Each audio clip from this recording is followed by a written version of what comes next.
Hello friend, welcome to our YouTube channel The Dig Out Facts. Today we will analyze the Hindu newspaper for 18th of April 2020.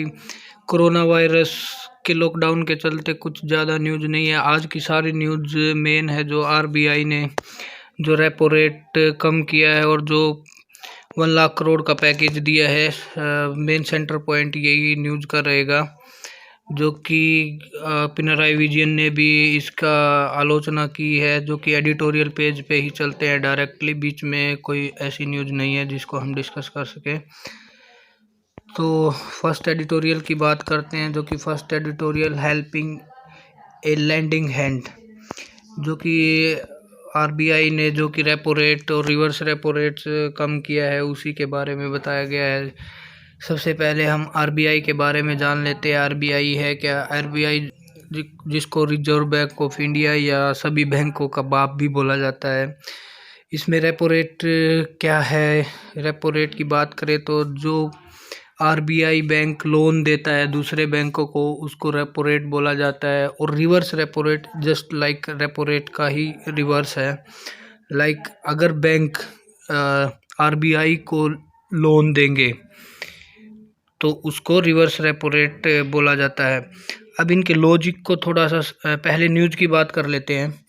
इसमें news में ये बोला है कि इस editorial में कि आरबीआई ने 95 बेसिस पॉइंट्स को कम कर दिया, जो कि अर्लियर 4 पॉइंट था, अभी घटकर 3.75% रेपो रेट हो गया है। अब इसके क्या फ़ायदे हैं और क्या नुकसान होते हैं, थोड़ा सा संक्षेप में जान लेते हैं। रेपो रेट जैसे कि बताया कि आरबीआई जो बैंकों को पैसा लोन देता है, अब इसमें जिस रेट से लोन देगा, लाइक अगर रेट की दर हाई होगी तो बैंक भी फर्दर लोगों को हाई रेट पे ही लोन देगा, और जिससे महंगाई बढ़ जाएगी।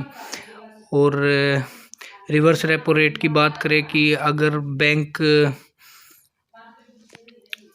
के पास अगर ज़्यादा पैसा हो गया है और वो पैसा लाइक एक्सेसिव हो गया, तो वो पैसा वापस आरबीआई को लोन पे दे देता है। इससे भी आरबीआई एक बैलेंस रखता है इसका, ताकि एक बैलेंस रहे और पब्लिक को फ़ायदा हो। उसने कम कर दिया है ताकि आरबीआई को खुद को कम पैसा मिले और ताकि महंगाई ना बढ़े ड्यूरिंग दिस लॉकडाउन पीरियड। ये इकोनॉमी को बचाने का एक अच्छा स्टेप आरबीआई ने लिया है। थोड़ा सा समझ में आ गया होगा रेपो रेट और रिवर्स रेपो रेट के बारे में। आगे फर्दर दूसरे एडिटोरियल की बात कर दे, ए सीजन ऑफ चेंज। इसमें इंडियन मेट्रोलॉजिकल सेक्शन के बारे में बताया, जो कि कल के एडिटोरियल में भी आया था, जो कि बताया था एलपीए जो कि 88 सेंटीमीटर रह गया, जो कि अर्लियर 89 सेंटीमीटर था। इसमें ये बोला कि इस नॉर्मल का कोई अच्छा रीज़न नहीं है। थोड़ा सा मैं एलपीए क्या होता है इसके बारे में बता देता हूँ। एलपीए को लॉन्ग पीरियड एवरेज भी बोला जाता है। अर्लियर सबसे पहले एलपीए 1951 से 2000, जो कि 50 ईयर्स के लिए काउंट किया जाता है एलपीए, उसमें 89 सेंटीमीटर का एवरेज आया था। ये डाटा यहाँ पे दिया हुआ है। लेकिन जब एलपीए 1961 से अभी जो रिसेंटली एलपीए आया 2010 तक आया है 50 ईयर्स का, इसमें 88 सेंटीमीटर आया, जो कि एक कम हो गया है, जो सॉरी कम हो गया है। अब इसमें 3 टर्म आती हैं कि एलपीए का नॉर्मल, जो ये नॉर्मल बोला, ये कैसे काउंट करते हैं, एवरेज और अबो एवरेज कैसे काउंट करते हैं। जो एलपीए का 96% टू 104% जो होता है रेनफॉल, उसको नॉर्मल रेनफॉल बोला जाता है। और 104 टू 110% उसको एवरेज बोला जाएगा। और ये एलपीए का बता रहे हैं, लाइक 88 सेंटीमीटर का बता रहे हैं, ठीक है। और 110 से अबो रहेगा, उसको अबो एवरेज बोला जाएगा। इस एडिटोरियल में थोड़ा सा फैक्चुअल न्यूज़ इतना ही था, बाकी एडिटोरियल पढ़ने की कोई ज़रूरत नहीं है। नेक्स्ट एडिटोरियल अगर बात करते हैं, a virus social democracy and dividends for Kerala. इसमें केरला के लिए क्या फ़ायदे हुए हैं और केरला ने कैसे अपने आप को सस्टेन किया है, ऑथर पैट्रिक हेलर ने यही बताया है। तो आगे डिस्कस कर लेते हैं। इसमें ऑथर ने बताया है कि केरला जो कि सबसे पहले स्टेट था जिसमें कोविड-19 का पॉजिटिव रिपोर्टिंग आई थी, और उसने टाइम के साथ सस्टेन किया और अपने आप को इसमें कैपेबल समझा और इसको कर्व करने में बहुत अच्छा काम किया, और जो कि अब 10th रैंक पे है, मतलब दूसरे स्टेट आगे निकल गए हैं। तो इसमें केरला की अच्छाइयों के बारे में बताया गया है कि केरला को सेंटर गवर्नमेंट के अनाउंसमेंट से पहले ही केरला गवर्नमेंट ने 20,000 करोड़ का पैकेज दे दिया था to fight this pandemic disease. आगे यही बताया है इसमें कि चेन ऑफ डिसीजन मेकिंग में क्या किया गया है।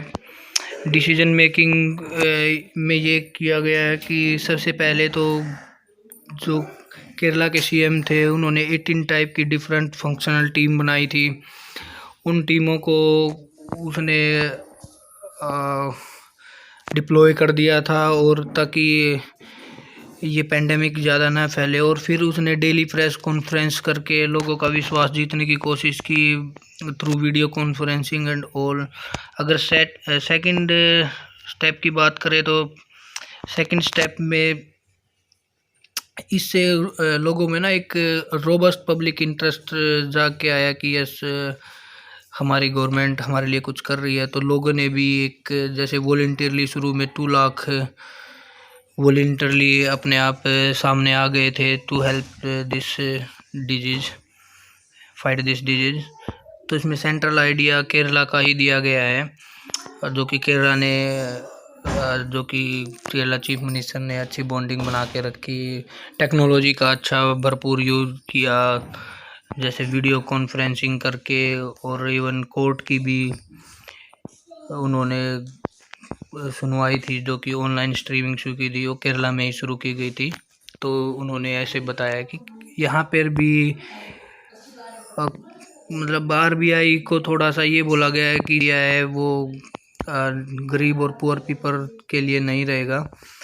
इन्होंने एग्जाम्पल दिया है कि दिल्ली गवर्नमेंट का अरविंद केजरीवाल ने क्या किया है कि 75% फीसें माफ़ कर दी गई है, ब्ला ब्ला ब्ला। बट ये सब हमारे लिए पॉलिटिकल न्यूज़ है, हमें एग्ज़ाम पॉइंट ऑफ व्यू से पढ़ने की कोई ज़रूरत नहीं है। ये न्यूज़ जो कि पहले बता ही चुका हूँ, जो फर्स्ट पेज पे न्यूज़ थी, एडिटोरियल भी इसी के बारे में आया था।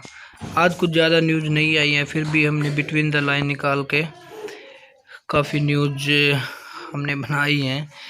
अब यहाँ पे Kisan Rath will link farmer to transport option, इसमें एक किसान रथ नाम की एक ऐप बनाई गई है जो कि NIC निक भी बोला जाता है, अब निक को नेशनल इंफॉर्मेटिक सेंटर बोला जाता है। अब इसमें डायरेक्टली एक ये क्वेश्चन हो सकता है कि किसान रथ app was developed by, option कुछ भी हो सकता है, तो हमें निक जो कि नेशनल इंफॉर्मेटिक सेंटर है वो ही टिक करना है, या जो भी ऑब्जेक्टिव टाइप में आए थे वो हमें लिख देना है। यहाँ पे पिनराई विजयन जो कि केरला के चीफ मिनिस्टर हैं, सेम जो मैंने बताया वो कंपेयर किया गया है कि ऑस्ट्रेलिया, USA और जिन्होंने अपनी GDP का 10, 20 और 30% तक खर्च किया, जबकि इंडिया ने 0.7% ही खर्च किया है। इसका पिनराई विजयन जी ने यही बोला है। और MP लैड्स उन्होंने बोला है कि जस्ट एक ये शो ऑफ था, जो कि MP लैड्स स्कीम थी वो नेक्स्ट के लिए बंद कर दी गई है, उससे कुछ खास फ़ायदा नहीं होगा। तो उन्होंने कंट्रीब्यूशन मांगा है कुछ ज़्यादा कि ज़्यादा कंट्रीब्यूशन मिले और स्टेट को, इवन इसने भी डिमांड की है फर्दर मोर पैसे की, ताकि ये अकेला ही फाइट कर सके अपनी स्टेट के पॉपुलेशन और पब्लिक को बचाने के लिए। यहाँ पे एक फैक्चुअल न्यूज़ यहाँ पे हम बात कर सकते हैं गोदावरी। अब यहाँ पे डायरेक्टली एक क्वेश्चन हो सकता है कि गोदावरी रिवर पे कौन सा प्रोजेक्ट बना है। पोलावरम इरिगेशन प्रोजेक्ट है, जो कि गिनीज वर्ल्ड बुक में भी इसका नाम रिकॉर्ड है, जो कि गोदावरी रिवर पे आंध्र प्रदेश से जो कि गोदावरी रिवर बहती है उसी पे बना हुआ है। देखते हैं आगे नेक्स्ट न्यूज़ क्या है। आई थिंक आगे कोई यहाँ पे एक हो सकती है लाइक आज इकोनॉमिक सेक्शन का बहुत ज़्यादा आया है कि इसमें बताया गया कि फूड सप्लाई चेन क्या होती है सॉरी, जैसे कि जब तक कोई इंपोर्ट ही नहीं होगा, कोई कंपनियां नहीं चलेगी, माल मैन्युफैक्चर ही नहीं होगा, तो वो चैन आगे कैसे बढ़ेगी। लाइक हम ना तो रोज़गार दे पाएंगे, ना ही उसको एक्सपोर्ट कर पाएंगे, या उस प्रोडक्ट को बनाने के लिए कुछ चीज़ की ज़रूरत है तो ना ही हम इंपोर्ट कर पाएंगे। तो इसने यही इस आर्टिकल में यही बोला है कि वर्ल्ड बैंक के जो हेड है उसने भी इस पे कंसर्न किया है। नेक्स्ट न्यूज़ आर्टिकल देख लेते हैं एनपीए। यहाँ पे एनपीए के बारे में जान लेते हैं। एनपीए क्या होता है? नॉन परफॉर्मिंग एसेट बोला जाता है कि अगर कोई लोन नहीं चुकाता है तो 90 डेज में उसको एनपीए घोषित किया जाता था, लेकिन अभी हालांकि डिमांड हुई है कि इसको 180 डेज किया जाए। हालांकि इसी के ऊपर कोई भी डिसीजन नहीं आया है, बस हमें थोड़ा सा एनपीए के बारे में जानने की ज़रूरत है कि एनपीए होता क्या है। इसमें जो रेपो रेट कम की गई है, इसमें सेंसेक्स के ऊपर काफ़ी पॉजिटिव इम्पैक्ट पड़ा है, लाइक बुल इम्पैक्ट भी बोल सकते हैं। मैंने कल के एडिटोरियल में बुल और बियर, जो कि दो टर्म यूज की जाती हैं शेयर बाज़ार में, उन दोनों को अच्छे से समझाया है।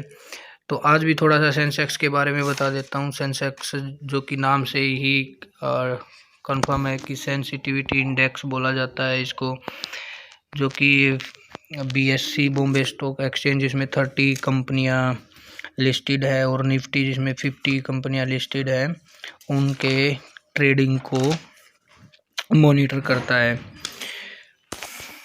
और देखते हैं आगे क्या न्यूज़ है। स्पोर्ट्स सेक्शन पे आगे कुछ न्यूज़ नहीं है। इसमें एक और हो सकती है, अर्थ डे कब मनाया जाता है, जो कि है अप्रैल 22 को अर्थ डे। अब मेरा आप लोगों से यही क्वेश्चन रहेगा कि योगा डे कब मनाया जाता है, तो आप लोग मुझे कमेंट सेक्शन में बता सकते हैं।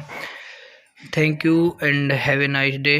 अगर आप लोगों को ये अच्छा लगे पेपर एनालाइज तो इसको शेयर कीजिएगा। Thank you, bye bye.